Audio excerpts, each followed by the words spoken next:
ये जनवरी का महीना था। 4 दोस्त यश, विराट, नितिन और मीत घूमने के लिए गए थे। वे सबसे पहले आगरा किले पहुंचे थे। रात में बहुत ठंड थी। यह किले के पिछले हिस्से में हो रहा था। वहां कोई आ जा नहीं रहा था। 2 लोग तंबू में रह रहे थे और वहां घूमने कोई नहीं आता, क्योंकि आगरा किला बहुत बड़ा है।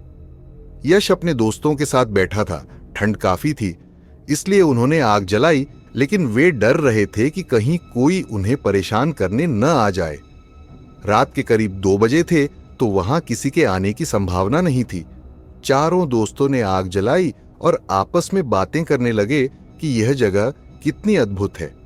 एक समय यहां राजा महाराजा रहते होंगे। जहां हम बैठे हैं, सैकड़ों सैनिक खड़े रहते होंगे। कई लोगों की यहां जाने गई होंगी। लेकिन आज देखो, इतना बड़ा किला खाली पड़ा है। अब लोग यहां सिर्फ घूमने आते हैं। अच्छा हुआ कि हमने कोई होटल नहीं लिया। अब हम कहीं और जाएंगे तो होटल नहीं लेंगे, ऐसे ही रात बिताएंगे।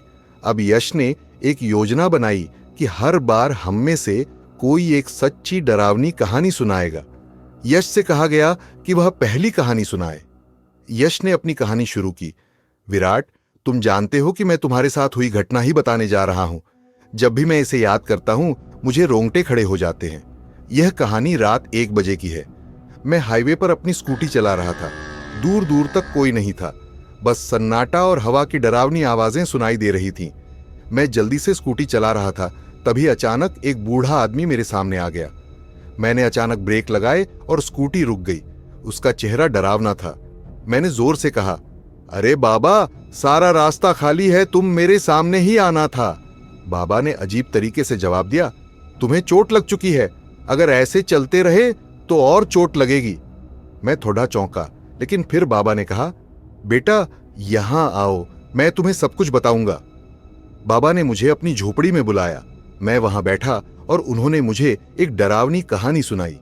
उन्होंने कहा, 3 दिन पहले यहां एक भयानक हादसा हुआ था, जिसमें बाप बेटे की मौत हो गई थी। बेटे की आत्मा अब उस जगह पर भटकती है और जो भी उस रास्ते से गुजरता है उसकी जान लेती है। मैं डर गया, लेकिन बाबा ने कहा कि अगर मैं उस जगह पर जाऊं तो मैं अपने दोस्त विराट को बचा सकता हूं। मैंने तुरंत स्कूटी उठाई और उस जगह पर पहुंचा।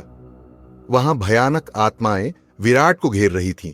विराट रो रहा था। मैंने हिम्मत जुटाई और बाबा ने भी वहां आकर मुझे बचाया। बाबा ने अपनी आंखों से एक चमक निकाली, जिससे वह आत्मा जल गई। लेकिन बाद में पता चला कि बाबा खुद भी वही आदमी थे जो उस हादसे में मारे गए थे। फिर बाबा धुएं में बदल गए और गायब हो गए। कहानी सुनने के बाद सभी दोस्त चुप हो गए। तभी कदमों की आवाज सुनाई दी। जब यश और विराट ने देखा तो वही बाबा वहां खड़े थे। वे चौंक गए और सभी दोस्त वहां से भाग निकले।